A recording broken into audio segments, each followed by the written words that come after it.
Come on. Oh, it's the smart dogs. Very good.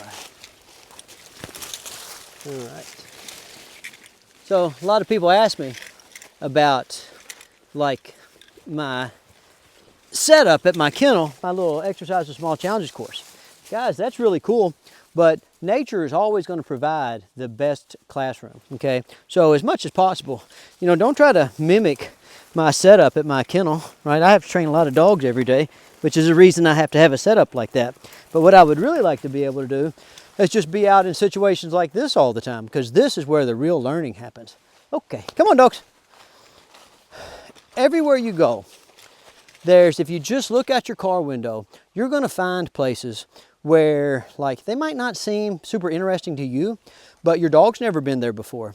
And so for your dog to take them into a drainage ditch or take them up the side of an embankment, you know, like, guys, that's like taking a trip to Africa to your dog. There's tons of different smells and sights and textures, right? Okay, so you can make your own environment as interesting as you want. You don't have to go out and build a bunch of agility equipment. You just have to get out and get moving and do interesting stuff. Very nice. Come on, dogs. It's good for you too. You know, like a lot of you, especially people you know that are my age, you start feeling like you can't do stuff. Well, the reality is you can't do stuff because you don't do stuff, you know. Like the more that you get out and do stuff, okay, then the better you're going to be at doing stuff. Like this right here.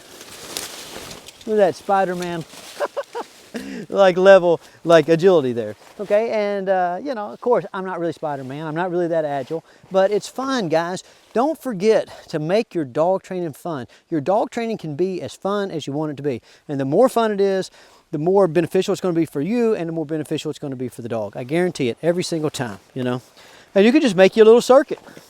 You know, I have a big farm, but I don't have to have a big farm because I can take that one single bank and I can make it as interesting as I want just by approaching how I get up or down the bank in different ways. Come on, Cole, let's do it a different way.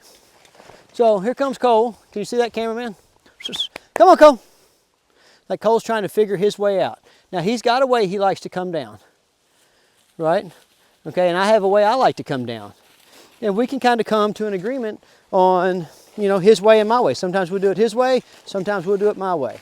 I just come down the bank just a few yards and we find a new way. And at some point, we're going to find some ways that we like it. And we're going to meet on, like, we're going to kind of meet in the middle, you know. And that's the beautiful thing about looking for small challenges in your environment, is you're finding middle ground with your dog. You're learning how to be a leader and your dog is learning how to be led, right? So I'm going to try to get my dog to come back down the way I like to come down. Very nice. Come on, come on. Come on. You're a very good dog, Cole. So a minute ago, I kind of wanted Cole to come down this way. And he said, well, Stonnie, I'm going to come down the other way. So I'm just going to come back here and say, let's try it my way. Come on, dude. You can do it. And he says, I'm not sure how to do it, Stonnie. And I'm like, well, don't worry about it, dude. I'm here to work through it with you. Come on, come on. You can do it. You can do it. Very nice. And you see that hesitation? That's him thinking that he's not 100% convinced that my way is the right way. And you see that all the time in dog training, whether it's coming or it's walking on the leash or staying still when told, right? The dog is hearing what you're saying and they're like, well, I'm not sure your way is the right way in this situation. I maybe want to do it my way. This kind of stuff really goes a long way towards alleviating that kind of problem, okay? Just being patient and working through issues. Go, come on, you can do it. You can do it. Now look, see, he's gonna leave, he's gonna go that way. So I'm gonna come back up here, come on. No, let's do it my way, dude. Let's do it my way. You can do it, I promise. Come on. Come on, you can do it.